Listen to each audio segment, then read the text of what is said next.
Thank you so much, Nancy. So over to us. Do we have some questions? There are some that I was typing, and there's one that Grace typed there. Thank you so much. I mean, I've never sat in a session where this topic has been handled. So even as I host it, it's my first time to have somebody talking about it and actually, you know, opening our eyes to what depression and suicide really is. So thank you so much, Nancy. I have learned so much, and I'm glad we have the recording, you know, and especially in supporting and noticing how does somebody really get to that place. So there's one question I had here, actually two. One is, how does one decide, you know, that they are depressed and therefore seek medical attention? Like I talked about my situation when I was 18. I didn't know it was depression, but I was having that, you know, depression until, you know, I started getting suicidal thoughts and actually getting to the place of attempting. So how do you decide there that you actually need medical? Sorry, can somebody mute? Okay, I've muted them. So how do I know that I need medical attention? And then secondly, how do I differentiate, or how do we differentiate the normal stress? Because in the workplace, we talk about stress being normal. But I remember, is it last year, we had a case of somebody in one of the companies in Kenya committing suicide. He was with his colleagues. Then he just went and jumped out of the window. So, but you know, how do you decide, or how do you get to that place to differentiate between the normal stress and depression, that you're actually going closer to depression? Yeah, start with those. You know, we usually say that you are depressed if you have the signs and symptoms I've described persisting for 2 weeks. If you have those kind of, you know, to be able to perform simple tasks, remember, you know yourself. Even when you are a student, you know your energy of studying, the energy of getting out of class, the energy of getting out of bed. Even eating, loss of appetite. If it's persistent for 2 weeks, non-stop, then there is depression. Of course, there are people who commit suicide because of the stresses of our workplace, the stresses of life. And remember the definition I gave, that mental health is when you are not able to cope with the normal stresses of life. If I cannot cope with the deadlines of my bosses, and I get confused, I'm not able to meet with the deadline of my house and the other responsibility, it can push me to feeling like I am not good enough. I am good for nothing. And if there is also a history of suicidal in the family, then somebody can commit suicide. But for depression, 2 weeks are very key. And currently, because we have the mental health workers, when you come to see us, we are just going to subject you to maybe to those questions I talked about your emotions, your behavior, and out of even the energy I can see in the room, I'm able to tell this is very low energy, even if I don't know you. I hope I've answered the question. Yes, thank you. Thank you for that. Then Grace Gashago is asking, is it good to tell a depressed person that they are sick? I find it stigmatizing to the individual. Yes, it is stigmatizing. Even not only mental health. To tell me you are sick with diabetes is not very polite language. I'd rather you approach it, when you're approaching people and you know their challenges, you approach with less threatening statements. How are you, Nancy? How have you been? Hey, many months. Last week we met, and how have you been? You get an entry point. Yes. Then you'll be in a position to tell somebody, I realized that, I realized when we were talking last time, because I've been with you for a long time, I realized like you're having some low energy.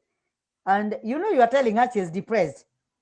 And she might open up and start saying, it has been very, very difficult.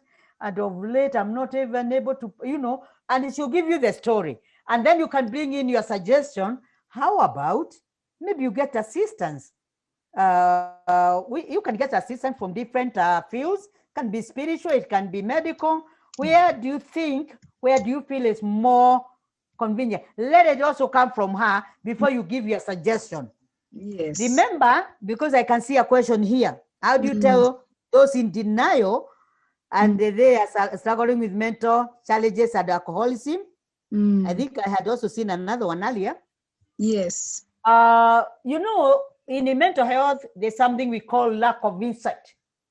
When I'm taking your history, I can take your history and your mother is saying something else and you're saying, leave my mother alone. That is where we say the patient lacks insight. So if I realize as a professional you lack insight, I'll go with the history that have been given by your relative. But if you're the one struggling to bring somebody to hospital, there are times you might not be very, if somebody lacks insight, there's no way you take to hospital. So you might use a bit of tactics or some force, and you end up in a healthcare provider's office, and the healthcare provider might see the need of the medication, and because the person might not take, most psychiatrists will opt on injectable, as we bring no mercy, and you can be cancelled and explained, and you take medication. This is our last forum this year, and I am so honored that we had Nancy to discuss this critical topic. It is December, and in December, many things happen.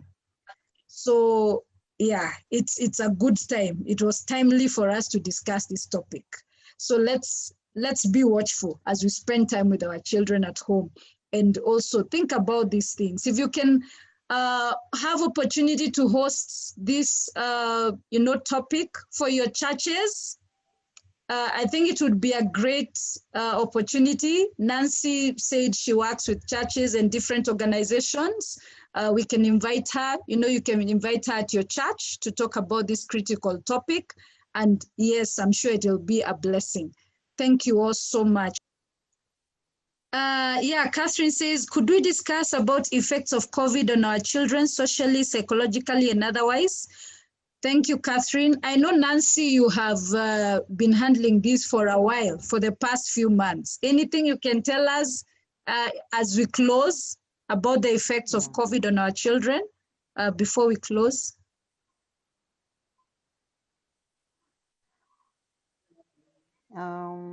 It's only good that we know, as much as we think it's only adults or the frontliners who are affected psychologically, also children are affected, and the way we react is the way they react. So if we are very fearful, we are very scared, and we are the people the children trust, then they'll also be affected. The other thing you need to do with our children, they've been long in our houses. Let's encourage routine. We call them stability locks. Routines. Not children doing whatever they want because they'll be disorganized. And remember, this is a time even we didn't know how to live with one another. Even them, they didn't know how to live with us. They were always in school. And therefore, if we don't put stability locks together for routine, people sleep there, even usually sleep at 9. Let not be today's 9 p.m., another time midnight, another time others are watching movies until 3 a.m. And you become an orderly, you become a permissive parent. Permissive parent, children can step anywhere, anyhow, anytime. We would encourage you to be an authoritative parent, whereby it is democratic. Sit down with them, see the house rules, how they'll be, or see how the routines will be in terms of sleeping, in terms of even taking meals, because, we Africans, and we can eat anywhere, anyhow, anytime. And especially now, when COVID has come and we are at home. But be aware that children are affected also. Mentally, they can suffer anxiety, uncertainty, and a lot of worry. And I think, except that we have closed the meetings, this would have been a topic by itself, how we can handle children. But if you see them regressing, maybe a child who had stopped bedwetting has gone back to bedwetting, regressive kind of behavior, then or maybe even the eating patterns, the sleeping patterns, crying unnecessarily, depending also with age, then there is need for help. Again, for those who are parents of teenagers and adolescents, I hope you've listened to the news and you see what has happened since COVID came. And I'm caring for a number of the children whereby they have become pregnant, not because they were raped, but by law, they were raped because they cannot give consent below the age of 18. But on the other part, is because of the boyfriends they are having within the estate. It's important to know where your child is. And don't tell me it is not possible. It is possible by discussion, by talking to your children, by telling them right and wrong, knowing, giving them responsibility. House chores, when they are busy, their chances of going out there are very limited. And even if they would go, let's talk to them that there's something called acquaintance rape or date rape. Because they can go to take a DVD to a neighbor, a Kamau, and she never meant bad. And then she gets into the kenja. And we are human beings, we are sexual beings. And one thing will lead to another. Now, note, she didn't give consent. Yes, she may have said yes, but according to the law, she cannot give consent. And therefore, let's be on this time of COVID-19, and I can tell you, I'm looking after some. Some schools have gone, and the children have decided to confide in me and tell, or they just tell me, Nancy, by the way, me, I'm pregnant, even though we were told to come back to school. I'm pregnant. Others, they just went out taking photos. I don't know where they got late, they had sex, now they're pregnant. Where was the parent? We must take responsibility as parents. We must take responsibility, even if it will happen. You'll have done your part, you have educated your children, you've given them responsibility, you have given yourself, you are open as well, that they can ask you any question, not fighting all the time. We can have a topic in January, adolescent crisis and parenting, so that we know and we get to understand, and we also discuss the government documents that are there also that can guide us. And I know parents were involved when we were making those documents for the government. Otherwise, for me, thank you so much. It was a privilege. I have given my contact there, Nancy Ngetha at yahoo.com or Nancy Ngetha at gmail.com. And also, I operate from Hurlingham. That's where I have my office at the Scripture Union building. But I go there on appointment. We were told the elderly to stay at home. And here I'm elderly now. So I go there on appointment. Thank you. The elderly, yes. I go there, and I also have another office in Thika. And some who are comfortable, we can do, I have a link. We can do online work, and we can do a session. We can chat, and we can encourage one another. Iron sharpens iron. Have a good night and a great weekend. Those who are going for Kesha online, do so. Those who are going, because we are very different in this world, let me tell you, yeah? Yes. We don't know who has joined all of us. Yes. There are some who decide to go Mogithing. They can do it on the TV, not anywhere they will be exposed. Yes. We are on the second wave, and I can tell you I've lost friends, and I can tell you that friends who have just recovered. So this thing of COVID-19, mask it properly, put it properly, wash your hands properly, keep distance. This is your health, is not for His Excellency. It is your life, it is your family, it is not for the government. You are taking care of yourself, and you take, personal responsibility. Yes. Thank you so much. Thank you. Thank you so much. I see Catherine has raised her hand. Catherine, before you leave, would you like to say something? Catherine?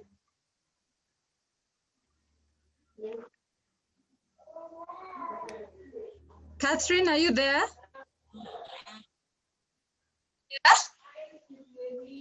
Catherine Karanja, you'd like to say something?